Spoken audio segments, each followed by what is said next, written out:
Matthew chapter 26, kung babasahin po natin siya mula umpisa hanggang sa huling talata, ito yung mga huling araw ni Jesus bago siya dakpin at litisin.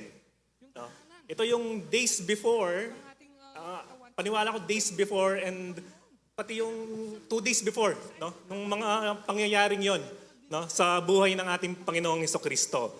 Una, makikita natin dito yung plot, no? Yung balak na dakpin ang ating Panginoong Hesus. Makikita natin yon sa umpisa nung Matthew chapter 26. Then, pangalawa, nung inanoint siya ni Mary, no? Nung binuhusan siya ng finest perfume. Then, ang sunod na nangyari is yung nakipagkasundo si Judas para ipagkanulo si Jesus. Then, ang sumunod na nangyari ay yung Last Supper. No? At pagkatapos nun, dito na pinredict ni Jesus na i-deny siya ni Pedro. No? Doon na nangyari na sinabi niya na bago tumilaw kang manok, 3 beses mo akong ikakaila. Sabi ni Jesus. Then ang sunod na nangyari ay yung nangyari doon sa Garden of Gethsemane. No? Yung talagang 3 beses na yung umiyak at yung nanalangin si Jesus, no? Dahil alam niya kung ano yung paparating na mangyayari sa kanyang buhay, no? Then after that, doon na inaresto ang ating Panginoong Hesukristo. At yung huling parte ay yung nangyari na nga yung pinredict kay Pedro, no? Ikinaila niya ng 3 beses ang ating Panginoong Hesukristo. Pero doon sa chapter nito, magpo-focus tayo doon sa isang pangyayari, no? Isang pangyayari patungkol doon sa Garden of Gethsemane. No? Makikita natin yung main verse natin dito sa verse 41. Pero babasahin ko na po siya mula verse 36 hanggang verse 45 para makita po natin yung buong context nung pangyayari, bakit niya nasabi ito. Ang sabi niya po dito sa verse 36, ito po sabi niya, "Then Jesus went with his disciples to a place called Gethsemane. And he said to them, 'Sit here while I go over there and pray.' He took Peter and the 2 sons of Zebedee along with him, and he began to be sorrowful and troubled. Then he said to them, 'My soul is overwhelmed with sorrow to the point of death. Stay here and keep watch with me.'" Sabi niya sa doon sa 3 kasama niyan, si Pedro at yung 2, sabi niya, "Mangagpuyat kayo kasama ko," sabi niya. Then verse 39, going a little further, he fell with his face to the ground and prayed, "My Father, if it is possible, may this cup be taken from me. Yet not as I will, but as you will." Then he returned to his disciples and found them sleeping. Nadatnan niya po, nung pagkatapos niyang manalangin, nadatnan niya. Pinuntahan niya, binalikan niya yung 3, nadatnan niya na natutulog. Then sabi niya, couldn't you men keep watch with me for an hour? Hindi niyo ba kayang magpuyat kasama ko kahit 1 oras man lang? Sabi niya. Then ito po yung sabi niya, "Watch and pray so that you will not fall into temptation. The spirit is willing, but the flesh is weak." He went away a second time and prayed, "My Father, if it is not possible for this cup to be taken away unless I drink it, may your will be done." When he came back, he again found them sleeping because their eyes were heavy. So he left them and went away once more and prayed the 3rd time, saying the same thing. No? Then he returned to the disciples and said to them, "Are you still sleeping and resting? Look, the hour has come, and the Son of Man is delivered into the hands of sinners. Rise, let us go here. Let us go. Here comes my betrayer." No? Yung pangyayaring pong ito yung pagkatapos ng Last Supper. No? At ito yun din yung pagkatapos na sinabi, yung talagang with full conviction sinabi ni Pedro na kahit mamatay ako kasama mo, sabi niya kay Jesus, hindi kita ikakaila. No? Then, pumunta sila dun sa Garden of Gethsemane. Kasama niyo kayong mga lagad, pero si Judas. Kasi ano na siya nakikipagkasundo na siya dun sa mga aaresto kay Jesus at that time. No? At nanalangin siya. No? Dito sa kwento, nanalangin siya ng 3 beses. No? And dun sa 3 beses na yon, he was asking his disciples to pray with him at sabi niya, mas mga puyat, no? Parang gising lang, sabi niya. No? Nung una, yun yung sinabi niya, mga puyat, no? Then, nung unang balik niya, binalikan niya, natutulog na naman sila. No? Then, ang sabi niya, doon niya sinabi yung mga katagang, watch and pray so that you will not fall into temptation. The spirit is willing, but the flesh is weak. Ang sabi niya dito, watch and pray. Then sa last part sabi niya, the spirit is willing, but the flesh is weak. Doon sa first part, ano yung pinapatungkulan niya? Bakit niya sinabing, maging mapagmatyag kayo at manalangin kayo, sabi niya. So that we will not fall into temptation, sabi niya. Ang tanong, ano ba yung temptation? Usually kapag sinabing temptation or tukso, negative talaga yung connotation niya, di ba? Iba, talagang kasalanan yung naiisip natin. Well, in fact, tama naman tayong lahat, no? Yun yung talagang naiisip ng tao kapag sinabi yung salitang tukso. Pero ano ba yung ibig sabihin ng salitang temptation? Ang ibig sabihin ng salitang temptation is the desire to do something wrong. Sabi niya, the desire to do something wrong. No? Ang tao, meron siyang needs, di po ba? Yung needs, yung kailangan niya to survive. No? Basic needs. Food, shelter, clothing. Yun yung basic needs ng tao para mabuhay siya. Then susunod nun yung wants. Yung wants, yun yung hindi naman siya necessity. Kumbaga mabubuhay ang tao kung wala naman ito. Parang bagong cellphone, bagong sapatos, kotse, o kung anong pa man naiisip natin. Mabubuhay naman ang tao kung wala ito.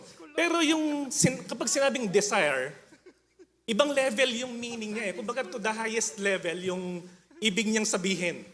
No? Kung i-explain natin, parang gusto. Parang ganon. No? Yung hunger, yung thirst, yung craving, yun yung ibig sabihin ng salitang desire. No? So kung direct translate natin yung meaning niya, ang sasabihin niya dito is, yung kagustuhang gumawa ng masama. Di ba? Parang yun yung kagustuhan, sobrang kagustuhan mo na gumawa ng masama. Pero ano ba yung sinasabi ni Jesus dito na temptation? It is the desires of the flesh. No? The desires of the flesh, ano po ba yun? Makikita natin yun doon sa Galatians chapter 5. Di ba? Yung sexual immorality, drunkenness, sorcery, ano pa ba? Idolatry, division, anger, and so on and so forth. Ito po yung desire ng laman. No? Dahil tayo, nabubuhay tayo dito sa makasalanang mundo, ano tayo? Easy target tayo doon sa mga bagay na to dahil ito yung dinidesire ng laman ng tao dahil tayo ay makasalanan. Pero ang sabi niya, watch and pray. Sabi niya, patungkol kung paano natin haharapin ang tukso, ang temptation, when we deal with temptation. Ang sabi niya, watch and pray. Ano ba yung ibig sabihin niya kapag sinabing watch? Manood? No? Maaari, pero ang ibig sabihin ng watch is to keep awake, to be vigilant, to pay attention, to keep an eye on. And yung huli, to be on guard. Ang ibig sabihin ni Jesus, when we deal with temptation, we have to be on guard. Di po ba? Sa atin, kahit na hindi naman patungkol sa tukso, sa buhay natin bilang tao, sa araw-araw natin ginagawa, nagiging vigilant din tayo. Di ba ba? Ang sama ng mundo. Di ba ba? Kahit saan ka pumunta, pwede kang manakawan, madukutan, masnatchan. No? Ang dami pwedeng mangyaring masama sa'yo. No? Dati nga kapag ang mga magnanakaw, dati gabi lang eh. Di ba ba? Yung tahimik, or kaya tulog ng tao, wala ng tao sa daan. Di po ba? Ganun lang yung magnanakaw. Pero ngayon, hindi. Tirik yung araw. Merong mag-aakyat bahay. Di po ba? Kapag sinabing malikot yung lugar na yan, tama po ba? Kapag sinabing malikot yung lugar, ibig sabihin madaming magnanakaw sa lugar na yon.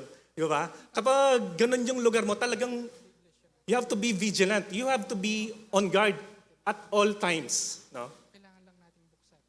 Si Satan, walang araw at gabi sa kanya eh. Di po ba? At all times, no, umaatake siya. No? Inaatake niya sino? Tayo. Through what? Through tempting us. Nung tinetempt niya tayo. No? Nagsaset siya ng trap para mahulog tayo sa temptation. The temptation itself is not a sin. No? Falling into temptation, doon na pumapasok yung kasalanan. Kapag bumigay ang tao doon sa tawag ng laman at doon sa temptation, then doon na nagkakasala ang tao. No? And to mind you, si Satan, marunong yan. Marunong yan. Marami siyang kayang gawin para ilihis tayo doon sa kailangan natin gawin para sa kaharian ng ating Panginoon. No? Gagawin niya ang lahat. No? Kung todo effort tayo para manatili tayo sa presensya ng ating Panginoon, ganun din siya. Kung todo effort din siya para alisin niya tayo.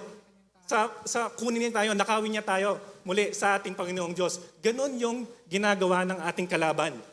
Amen po ba? And most of the time, no, mas kilala niya tayo kaysa kilala natin sarili natin. Di po ba? Mas alam niya kung ano yung kahinaan natin. Di ba? Alam niyo po, nung bata, hanggang ngayon hanggang ngayon lang po, no, meron po akong ulam na hindi ko kinakain talaga. As in, kung merong ibang alternative, yun yung kakainin ko. Pero siguro kahit yun na lang yung ulam, hindi ko pa rin po kakainin eh. Hindi po ako kumakain ng sweet and sour. Alam niyo po yan yung, merong bang fish doon? Wala yata, no? Merong fish. O, yan. Kasi nung bata po ako, nagluluto po yung nanay ko ng meatballs na sweet and sour. No? Tapos ang daming sarsa, hindi naman po yun sabaw eh. Sarsa yun eh. Parang sa adobo. Di ba? Yung adobo, hindi naman sabaw yun na hinihigop natin eh. Sarsa yun, no? So, kapag nagluluto po ng ganun yung nanay ko, ang dami, sobra. Tapos, ewan ko po kung alam niya na hindi ko gusto yung sweet and sour. Kanita na papyakada kalitang sarsa, kitang nasi ko, sasabaw niya mga niya, no? Patse po akakit kong maririri ko eh. Tapos, takman ko ba? Talagang, ali ko po bisa. Tapos, pamilita na ka po. Sabihan na, katitikdokin ang gate mo agisan yan. Gamitin mo ang bawat isa. Balo na ng emo buri, sabihan na pa, katitikdokin ang gate mo agisan. Gamitin mo ang bawat isa sa amin na nandito. Balo yung po mga nananggiyawa ko para agisan ko. Kasi ali ko po talaga agisan eh. Kasi natatanggapan ng esophagus ko. Mala mo, masasarayay niyo. Kasi buring tanggapan ng atyan. Kasi kaya po buri lasa. Inggawan ko, patsela yung mga ko, makalawe. Sakma lang kaya po mga nyantang meatballs, po itanase. Tapos, kalakalale ko, ibulsari ng meatballs. Bahala na yan, bahala ning mamipi. Ibulsa ko po mga niya, no? Para kunwari agisan ko. Kasi patsya, din tangima ako, ikit na ako na naman, alin na agisan, makamana na ako na naman.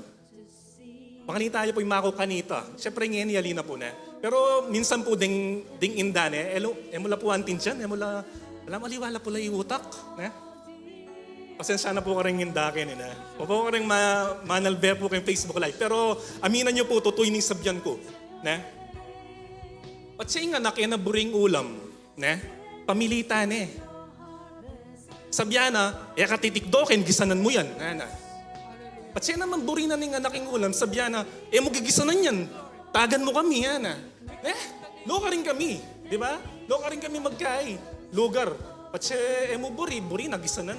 Patse buri mo naman, buri na emo gisanan. Di ba? Makanita na po rin inda na. Inda ka?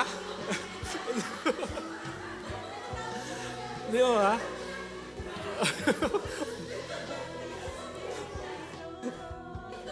Di ba? Magindayindaya po. O ito po. Magindayindaya po kung itang kitang gulot ka rin. Ne? So, makanitala po minsan ding ima. Ne po? So, kunwari ako nagda-diet ako. Tapos talagang nagkakat ako ng kinakain ko. Tapos, dahil nagkakat ako ng kinakain ko, gutom na gutom ako. Kahit mag-serve ka ng ng sweet and sour, hindi ko kakainin eh. Kasi, malakas yung ko dyan, yung katawan ko. Hindi ko kakainin yan. Okay lang na magutom ako, hindi ko kakainin yan. Pero, gutom na gutom ako, nagda-diet ako, hinang-hina ako, tapos maglagay ka dyan ng coke o kaya pizza, no? Siguro mga gal ko laman eh. Itang bala mo, dalom-dum ka panlawe, ne? Kasi balo mo, may nakakaretang bagay nga ito. Ne? Ang Diablo, ganun siya. Alam niya kung ano yung weakness natin. Alam niya din kung ano yung kalakasan natin. Amen po ba? Alam niya kung saan tayo bibigay. Sabi ko nga, mas kilala niya tayo kaysa mas kilala natin sarili natin. Alam niya kapag sa utak natin, meron ng kaunting ine-entertain na natin sexual desires, drunkenness, no? Kapag ine-entertain na natin yan, talagang ilalagay ka niya sa sitwasyon na gusto niya mahulog ka doon sa trap, no? Kung alam niya na kapag patse may nakit kang alak, itang kakayat ka dila, ay no? Kakayat kawawa, ne? Magpadala no pindang kaluguran mo, magdala lang beer, ne? Kasi balo na itaing weakness mo. So we have to watch at all times. Sabi nga dun sa isang version, sabi niya, keep watch, meaning manatiling maging mapagmatyag, ang sabi niya. So kung tandaan po natin, si Satan, meron siyang 2,000 years of experience under his belt. Sanay po siya. No? Alam niya kung anong gagawin niya para makuha lang tayo, para madiskaril tayo doon sa dapat nating gawin para sa karya ng ating Panginoon. Then, ang pangalawang sinabi niya, watch and pray. Una, maging mapagmatyag. Pangalawa, manalangin. No? Siguro po hindi ko na kailangan explain bakit kailangan natin malalangin. Di ba? Manalangin tayo na mapagtagumpayan natin yung temptasyon, yung tukso na iniaayin ng kalaban sa atin. O di kaya, sabihin natin sa Kanya na, Lord, ito yung mga kahinaan ko. Ito yung mga weaknesses ko. Sinosurrender ko sila sa'yo. Ikaw na bahala. Tulungan mo ako na kapag dumating ang sitwasyon na matetempt ako, tulungan mo ako na malagpasan ito. No? Ang sabi niya, anything we ask in His name, no? Ibibigay niya. No? Kagustuhan niya ba na mapagtagumpayan, manaig tayo sa tukso? Oo naman. No? So, ibibigay niya, no? Yung guidance niya sa atin. I-impress niya sa atin kung ano yung kailangan nating gawin. So sabi niya, watch and pray. Ang tanong, hindi pa pwedeng watch na lang or kaya pray na lang. Prayer na lang. Hindi pa pwedeng manalangin na lang. Hindi pwede. Bakit? Kasi hindi naman ibig sabihin kapag nananalangin tayo, titigil na ang Diablo sa kanyang paggawa. Di ba? He will keep on working para manakaw ulit tayo. No? So the two words, yung watch and pray, hindi mo yan pwedeng paghiwalayin pagdating sa paano natin harapin ang tukso. These two cannot be separated. We have to be vigilant at all times. Kasi hindi naman nag-i-stop ang kalaban. Hindi siya humihinto para gumawa ng paraan para manakaw tayo. Amen po ba? Then, ang sabi niya po dun sa second part nung verse, babasahin ko po siya ulit, no? Verse 41. Watch and pray so that you will not fall into temptation. The spirit is willing, but the flesh is weak.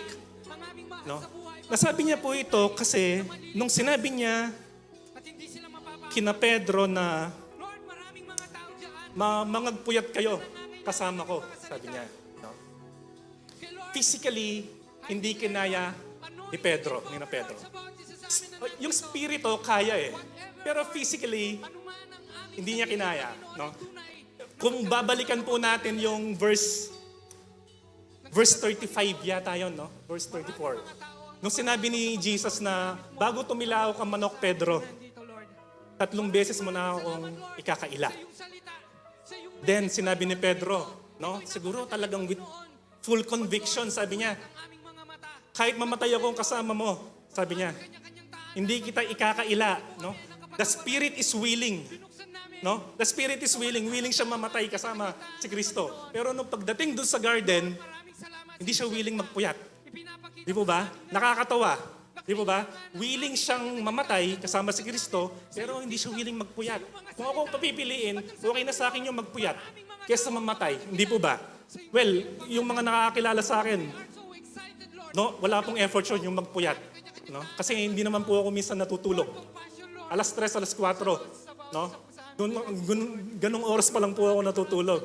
No? Kung siguro kung buhay na ako nung panahon na yon at sinabi ni Jesus na so hindi magpuyat tamo.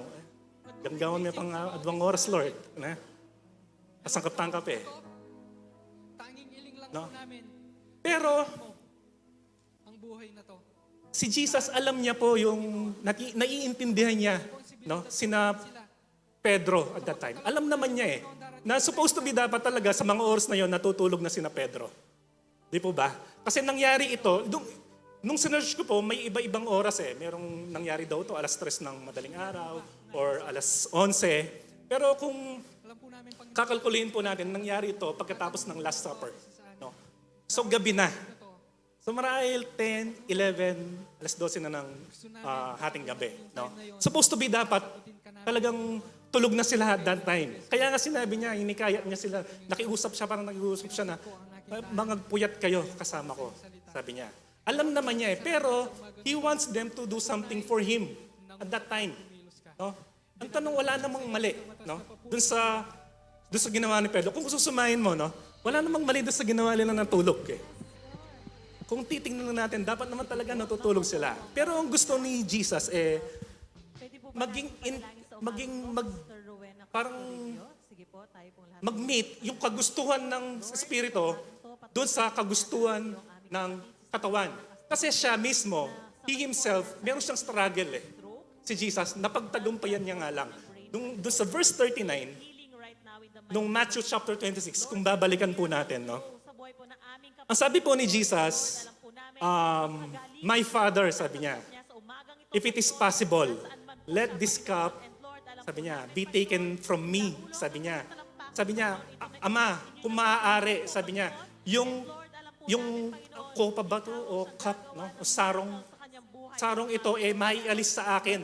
maraming Sabi niya. po. And Lord, sa ikalawang bahagi po ng Ang ibig niya po sabihin to ay kung pwede yung mararanasan ko doon sa krus ng Kalbaryo, pwedeng huwag ko na lang manaranasan. Kasi alam niya yung bigat eh. Alam niya yung sakit, alam niya yung emotional pain and sufferings na mararanasan niya kapag pinagdaanan niya yon, di ba? Yung tatalikuran siya ng mga disipulo niya, no? Masasaktan siya physically, emotionally, yung pasan-pasan niya, yung kasalanan ng tao, tapos tatalikuran siya ng Diyos Ama. Yun yung dadanasin niya, tapos makikipagbuno pa siya ng 3 araw sa impyerno. No? Sabi niya, kung pwedeng hindi ko na lang, parang sinasabi niya, kung pwedeng bang hindi ko na lang maranasan to, if it is possible, sabi niya. Pero kung susumahin natin, kung titignan natin, parang wala na naman din mali doon sa sinabi ni Jesus. We have to remember na si Jesus, at that time, nung nandito siya sa lupa, He is 100% God and 100% human. So, nasasaktan din siya, nahihirapan, nalulungkot, no? Tinutokso din. No? Ganon yung nararamdaman ni Jesus. Kung ano yung nararamdaman natin, naramdaman din niya. Yun nga lang, kung ano yung ginawa natin, hindi niya ginawa kasi hindi naman siya nagkasala. So tao din siya. kumbaga parang sinasabi na, kung ako lang masusunod, parang ganun eh. Re-rephrase ko lang. Siguro, no? Kung ako lang masusunod, pwede bang wag na lang? And normal sa isang tao na umiwas sa sakit. Di po ba? Umiwas sa kamatayan. Lalo na kung kamatayan ang pinag-uusapan. Normal sa tao yon. Di po ba?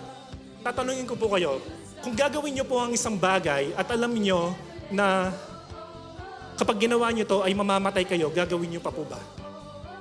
Hindi na po, di ba? Kung kahit na masaktan ka lang, hindi mo gagawin eh. Kasi normal sa tao na umiwas sa sakit, no? Hindi ko po alam kung ano yung nararamdaman ni Jesus nung sinabi niyang, let this cup be taken from me, sabi niya. No? Ewan ko, nandun na ba siya sa verge na mag-give up?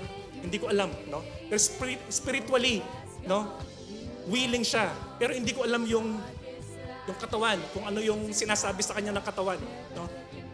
Pero hindi po natatapos dun yung sinabi niya eh. Ang sabi niya, if it is possible, let this cup be taken away from me. Sabi niya. Pero ang sinabi niya, it is not my will, Lord, but your will be done.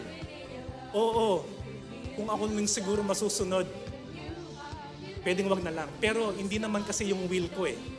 Yung kagustuhan mo, yung magaganap. At yung climax ng mga ministry ni Jesus, yung mapapako siya sa krus. Amen po ba? Sometimes, yung mga nagiging balakid, no, sa mga or nagiging balakid kaya hindi natin nagagawa yung mga bagay na gustong ni Lord na gawin natin, minsan akala natin na okay lang eh. Okay lang naman, di ba? Okay lang naman magtrabaho. Okay lang na you spend time with your friends. Okay lang yon. Pero ito minsan yung nagiging hadlang, bakit hindi natin siya nasusunod. We have to remember, no? Si Satan minsan, ginagamit niya yung parang bagay na okay lang para madiskaril tayo. Yung una, they are the obvious. Desires of the flesh, yung sexual immorality, drunkenness, no? Pero minsan, matalino din ng kalaban eh. Minsan gagamitin niya yung, pamilya mo, trabaho mo, para mag-focus ka doon at hindi mo magawa kung ano yung will ni Lord.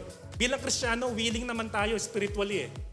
Di ba? Willing tayong sundan si Jesus. Sundan kung ano yung pinapagawa niya. Pero ang tanong, sumasabay ba yung katawan? The flesh. Sumasabay ba yung katawan doon sa kagustuhan ng Espiritu? Yun yung malaking tanong. Amen po ba? And then doon sa conclusion, no? Conclusion na po tayo, no?